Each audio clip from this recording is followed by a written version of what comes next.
Just got an alert there from the embassy, but also they are told to stay put and no need to travel at this point. Here to unpack this story further, we're joined live now by Newzroom Africa's U.S. correspondent, Simon Mark. Simon, good to have you. Thank you very much for your time. What is Congress saying about what is going on now? What is the operation currently on the ground, Operation Fury? Well, Congress, like the rest of us here in the United States, Thabo, was taken completely by surprise. There is no indication that most members of Congress were even awake when this military action got underway. There will be many members of Congress who argued, and indeed have been arguing for days leading up to this military operation, that the War Powers Act requires the President of the United States to engage with consultations with them, especially when he is saying today that major ongoing combat operations are underway against Iran. There were no meaningful consultations with members of Congress.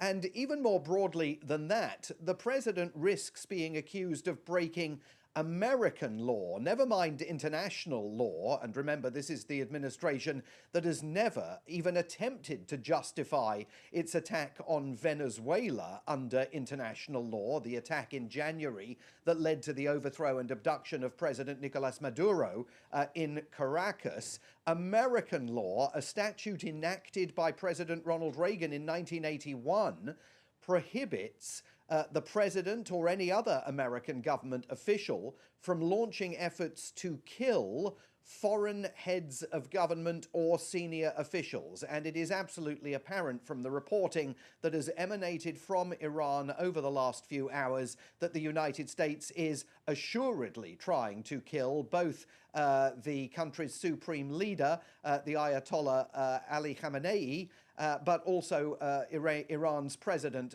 Masoud Pezeshkian. The whereabouts of both of them are unclear at this particular moment.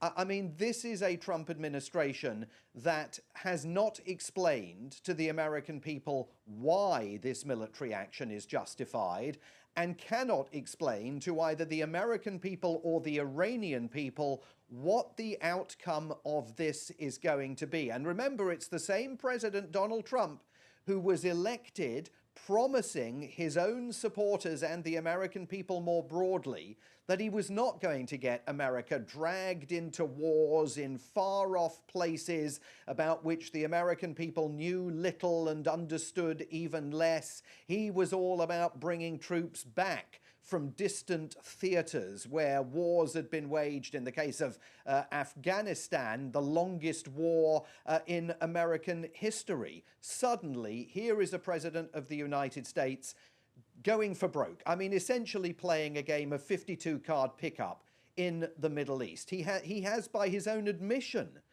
no idea of how all of this is going to end up. He's calling for regime change in Tehran. He's not telling anybody what kind of government he wants to put into place. And if you look at what he has said to the people of Iran in the last few hours, the contradictions are built into just 2 paragraphs of that televised address he made. He promised Iranians that the hour of your freedom is at hand, but while he was asking them to rise up and seize what he called your only chance for a generation, he then also told them to stay sheltered, don't leave your home, it's very dangerous outside, bombs will be dropping everywhere. And in case that hadn't caused enough confusion, he then went on to say, now is the time to seize control of your destiny, to unleash the prosperous and glorious future that is close within your reach. This is the time for action. So this is the time for action, but don't go outside because it's too dangerous and bombs are dropping everywhere. And this is massive ongoing military operations aimed at toppling a government but replacing it with what? The United States is not making that clear. Except, of course, the firestorm of criticism, as you put it, from lawmakers that would slam this action as illegal. Is President Donald Trump likely to receive any significant backlash, or is this action likely going to attract any significant backlash for him? Well, the answer to that, Thabo, depends in partly on what happens over the next few hours and days. I mean, if by some extraordinary turn of circumstances, there is a very quick transition in Iran away from the ruling regime and towards some kind of new dispensation, well, that would obviously be a very different set of circumstances. But at the moment, you've got the President of the United States telling Iran's brutal revolutionary guards, the men who just a few weeks ago were shooting demonstrators on the streets all over Iran, that they must lay down their weapons and surrender. Well, there's nobody to surrender to in Iran. Who are they supposed to surrender to? And the president's also promising them complete immunity for all their past actions. But how is any member of Iran's Revolutionary Guard possibly supposed to believe that the United States can deliver on that promise of complete immunity when the American president cannot identify what Iran's future governing arrangements are going to look like? Now, every American president, whenever they launch military action, is always accused of breaking the War Powers Act. I've been here, as you know, over 30 years. I can't remember any American military action that has ever satisfied the demands of Congress in terms of consultation. So the reality is that often American presidents can emerge completely unscathed from having taken power into their own hands and decided to wage war.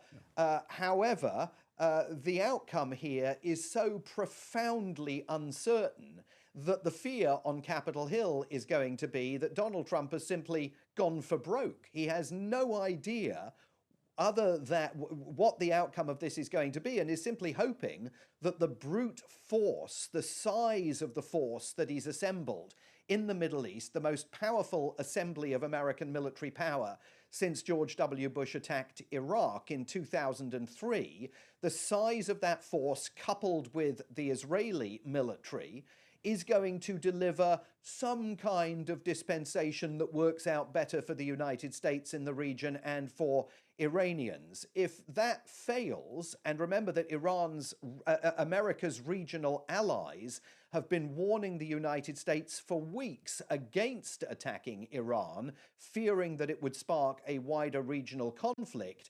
If they turn out to be right, and that this is going to spiral into something much bigger, then I think all bets will be off for this American president. This is a game of 52-card pickup. He's taken all the cards, thrown them up in the air at a time when his approval ratings here in America are at record lows, when Republicans are terrified that if free and fair elections take place in the United States this November, and that in and of itself is a big question, they will lose their majorities on Capitol Hill. This is a president of the United States going for the ultimate distraction, with his fingers crossed and his toes crossed as well, and hoping that it all works out okay. Of a vote in November, two congressmen, we are seeing reports, Thomas Massie as well as Ro Khanna, are planning a forced vote next week on the Iran War Powers resolution. How is this likely going to impact on Trump's ongoing military campaign?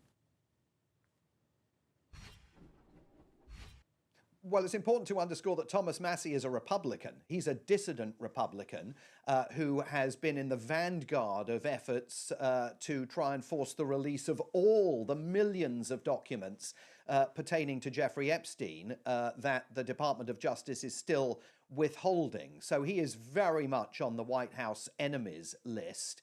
That vote, if it were to come to a vote, is obviously going to put Republican members of Congress in a bit of a bind. I mean, the Democrats will clearly condemn this military action against Iran. That's a built-in no. But Republicans are going to be put in a bind because it will force them to go on the record at what by then is still likely to be a very early stage of this massive ongoing military operation that the president has announced overnight. And their votes in that debate will, of course, be an indelible mark on their political record as they go into midterm elections in November that will see 1/3 of the Senate and the entire House of Representatives up for grabs. So for Republicans in the House of Representatives, that's got to be a concern, and it will be very interesting to see what the second in line to the presidency here, the Speaker of the House of Representatives, Mike Johnson, has to say about this military action that the president has launched over the last few hours. Again, military action that Americans have no understanding of the reasons behind it and are being given no future for Iran other than vague phrases talking about a prosperous and glorious future being within the grasp of Iranian citizens themselves. Simon Marks, appreciate your time. Our U.S. correspondent for Newzroom Afrika there. Simon Marks.